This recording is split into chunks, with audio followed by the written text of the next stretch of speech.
श्री गणेशाय नमः। ओम नमः शिवाय। जय माँ पार्वती माँ की जय हो। भक्तजनों, आज है ज्येष्ठ मास का प्रथम सोमवार और आज लेके आए हैं सोमवार व्रत कथा। साधारण सोमवार व्रत कथा विधि इस प्रकार है। सोमवार का व्रत साधारणतया दिन के तीसरे पहर तक होता है।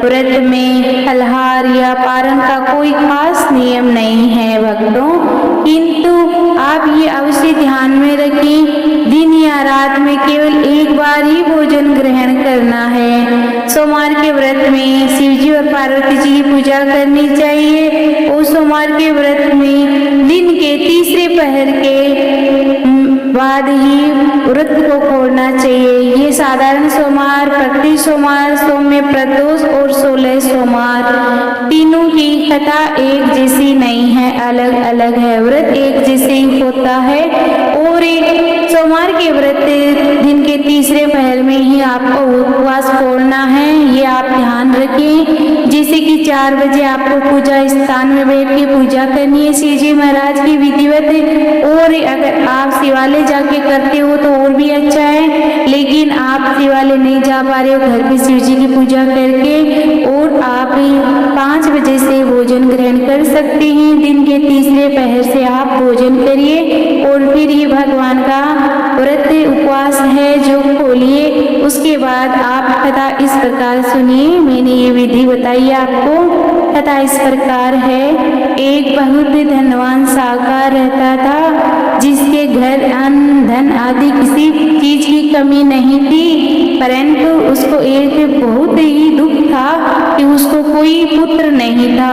वह इसी चिंता में रात दिन रहता था। वह पुत्र की कामना के लिए प्रति सोमवार को शिव जी का व्रत और पूजन किया करता था तथा सायंकाल को शिव मंदिर में जाकर शिव जी के सामने विग्रह के सामने दीपक जलाया करता था। उसके इसे भक्ति भाव को देखकर एक समय श्री पार्वती जी ने शिव जी महाराज से कहा, महाराज, ये साहूकार आपका अन्य भक्त है और सदैव आपका व्रत और पूजन बड़ी श्रद्धा से करता है, इसकी आपको मनोकामना पूर्ण करनी चाहिए। शिव जी ने कहा, हे पार्वती, ये संसार तो कर्म क्षेत्र है। जैसे किसान खेत में जैसा बीज बोता है वैसा ही फल काटता है, उसी तरह इस संसार में प्राणी जैसे कर्म करते हैं वैसे ही फल भोगते हैं। पार्वती जी ने अत्यंत आग्रह से कहा, महाराज, जब ये आपका अन्य भक्त है और इसको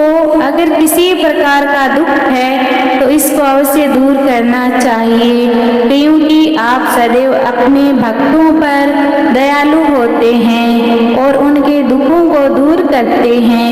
यदि आप ऐसा नहीं करेंगे तो मनुष्य आपकी सेवा तथा व्रत क्यों करेंगे। पार्वती जी का ऐसा आग्रह दे शिव जी महाराज कहने लगे, हे पार्वती, इसके कोई पुत्र नहीं है, इसी चिंता में ये अति दुखी रहते हैं। इसके भाग्य में पुत्र न होने पर भी मैं इसको पुत्र प्राप्ति का वर देता हूँ, परंतु यह पुत्र केवल 12 वर्ष तक ही जीवित रहेगा। इसके पश्चात वह मृत्यु को प्राप्त हो जाएगा। इसमें मैं कुछ नहीं कर सकता इसके लिए। ये सब बातें साहूकार सुन रहा था। इससे उसको न तो कुछ प्रसन्नता हुई और न ही कुछ दुख हुआ। वह पहले जैसे ही शिव जी महाराज का व्रत और पूजन किया करता रहा। कुछ काल व्यतीत हो जाने पर साहूकार की स्त्री गर्भवती हुई और 10वें महीने में उसके गर्भ से अति सुंदर पुत्र की प्राप्ति हुई। साहूकार के घर में बहुत खुशी मनाई गई, परंतु साहूकारनी ने उसकी केवल 12 वर्ष की आयु जान कोई अधिक प्रसन्नता प्रकट नहीं की और न ही किसी को भेद की बात बताई।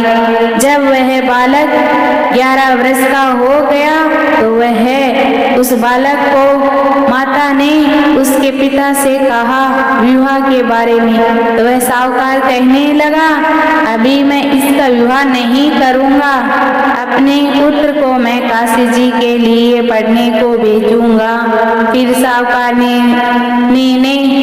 वो बात सुनकर वह चुप रहेगी, अपने काम में लग गई और साहूकार ने अपने साले अर्थात बालक के मामा को बुलाकर उसको बहुत सा धन देकर कहा तुम इस बालक को काशी जी पढ़ने के लिए ले जाओ और जहाँ भी रुको वहाँ यज्ञ करते और ब्राह्मणों को भोजन कराते जाओ।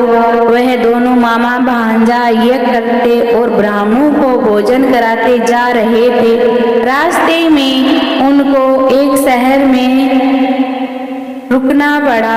वहाँ पर राजा की कन्या का विवाह था और दूसरी जो राजा का लड़का विवाह के लिए आया था बारात लेकर, वह एक आंख से काना था। उसके पिता को इस बात की बड़ी चिंता थी कि कहीं वर के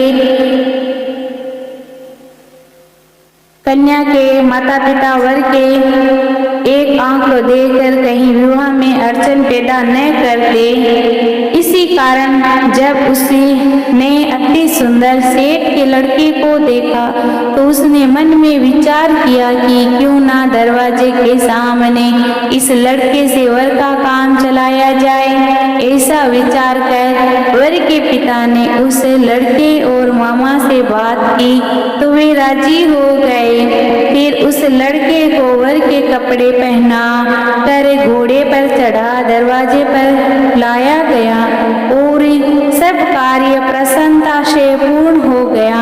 फिर वर के पिता ने सोचा यदि विवाह कार्य भी इसी लड़के से करा लिया जाए तो क्या बुराई है। ऐसा विचार कर लड़के उसके मामा से कहा यदि आप हेरों का और कन्यादान के काम को भी करा दे तो आपकी बड़ी कृपा होगी। इसके बदले में आपको बहुत कुछ धन दूंगा। तो उन्होंने स्वीकार कर लिया। विवाह कार्य भी बहुत अच्छी तरह से संपन्न हो गया। परंतु जिस समय लड़का जाने लगा तो उसने राजकुमारी की चुनरी के पल्लू पर लिखा कि तेरा विवाह तो मेरे साथ हुआ है, परंतु जिस राजकुमार के साथ तुमको भेजा जाएगा वह एक आंख से काना है। मैं काशी जी पढ़ने को जा रहा हूँ। लड़के के जाने के पश्चात राजकुमारी ने जब अपनी चुनरी पर ऐसा लिखा हुआ पाया तो उसने राजकुमार के साथ जाने से मना कर दिया और कहा यह मेरा पति नहीं है, मेरा विवाह इसके साथ नहीं हुआ है, वह तो काशी जी पढ़ने गया है। राजकुमारी के माता पिता ने अपनी कन्या को विदा नहीं किया और बारात वापिस चली गई। उधर सेठ का लड़का उसका मामा काशी जी पहुंच गए। वहां जाकर उन्होंने यज्ञ करना और लड़के ने पढ़ना शुरू कर दिया। जब लड़के की आयु 12 साल की हो गई उस दिन उन्होंने यज्ञ रचा रखा था कि लड़के ने अपने मामा से कहा मामा जी आज मेरी तबीयत कुछ ठीक नहीं है। मामा जी ने कहा अंदर जाकर सो जाओ। लड़का अंदर जाकर सो गया और थोड़ी देर में उसके प्राण निकल गए। जब उसके मामा ने आकर देखा तो वह मुर्दा पड़ा है तो उसको बड़ा दुख हुआ और उसने सोचा कि अगर मैं अभी रोना पीटना मचा दूंगा तो यज्ञ का कार्य अधूरा रह जाएगा। अतः उसने जल्दी से यज्ञ का कार्य समाप्त कर ब्राह्मणों को जाने के बाद रोना पीटना आरंभ कर दिया। संयोगवश उसी समय शिवजी और पार्वती जी उधर से जा रहे थे। जब उन्होंने जोर जोर से रोने की आवाज सुनी तो पार्वती जी कहने लगी, महाराज कोई दुखिया रो रहा है, इसके कष्ट को दूर कीजिए। जब शिव जी पार्वती जी ने पास जाकर देखा तो वहाँ एक लड़का मुर्दा पड़ा था। पार्वती जी कहने लगी, महाराज यह तो उसी सेठ का लड़का है जो आपके वरदान से हुआ था। शिव जी कहने लगे, हे पार्वती इसकी इतनी आयु थी सो ये भोग चुका है। तब पार्वती जी ने कहा, हे महाराज इस बालक को और आयु दो, नहीं तो इसके माता पिता तड़प तड़प कर मर जाएंगे। पार्वती जी के बार बार आग्रह करने पर शिव जी ने उसको जीवन वरदान दिया और शिव जी महाराज की कृपा से लड़का जीवित हो गया। शिव जी पार्वती जी कैलाश चले गए। वह लड़का और मामा उसी प्रकार यज्ञ करते तथा ब्राह्मणों को भोजन कराते अपने घर की ओर चल पड़े। रास्ते में उसी शहर में आए जहाँ उसका विवाह हुआ था। वहाँ पर आकर उन्होंने यज्ञ आरंभ कर दिया तो उसके लड़के के ससुर ने उसको पहचान लिया और अपने महल में ले जाकर उसकी बड़ी खातिरदारी की। साथ ही बहु दास दासियों सहित आदर के पूर्वक लड़की और जवाई को विदा किया। जब वे अपने शहर के निकट आई तो मामा ने कहा, पहले मैं जाकर खबर कर आता हूँ। जब उस लड़के के मामा और घर पहुंचा तो लड़के के माता पिता घर की छत पर बैठे थे और ये प्रण कर रखा था कि यदि हमारा पुत्र सकुशल लौट आया तो हम राजी खुशी नीचे आ जाएंगे, नहीं तो छत से गिरकर अपने प्राण दे देंगे। इतने में उस लड़के के मामा ने आकर ये समाचार दिया कि आपका पुत्र आ गया है। तो उनको विश्वास नहीं आया। उसने मामा ने शपथ पूर्वक कहा कि आपका पुत्र अपनी स्त्री के साथ बहुत सारा धन लेकर आया है। तो सेठ सेठानी ने आनंद के साथ उनका स्वागत किया। बड़ी प्रसन्नता के साथ वे रहने लगे। इसी प्रकार वह सोमवार व्रत करने लगे और कथा सुनने लगे। उनके समस्त मनोकामना पूर्ण हो गई। बोलो शिव जी महाराज की जय। इति सोमवार व्रत कथा संपूर्ण। अब हम पढ़ेंगे सोमवार व्रत आरती। ओम जय शिव ओंकारा, ओम जय शिव ओंकारा, ब्रह्मा विष्णु सदा शिव अर्धांगनी धारा।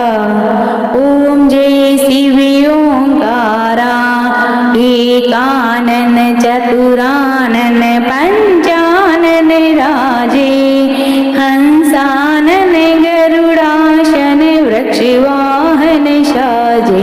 ओम जय शिव ओंकारा, दुभुज चार चतुर्भुज दस भुज अति सोहे, तीनों रूप निरखता त्रिभुवन जन मोहे। ओम जय शिव ओंकारा, अक्षय माला वन माला मुंड माला धारी, त्रिपुरारी कंसारी वर माला धारो। ओम जय शिव ओंकारा, श्वेतांबर पीतांबर बागांबर अंगे, सनकादिक बर्मादिक भूतादिक संगे। ओम जय शिव ओंकारा, करम श्रेष्ठ कमंडल चक्र त्रिशूल धरता, जग करता जग हरता जग पालन करता। ओम जय शिव ओंकारा, ब्रह्मा विष्णु सदा शिव जानते अविवेका, प्रणाक्षर के मध्य ये तीनों ही एका। ओम जय शिव ओंकारा, त्रिगुण शिव जी की आरती जो कोई नर गावे,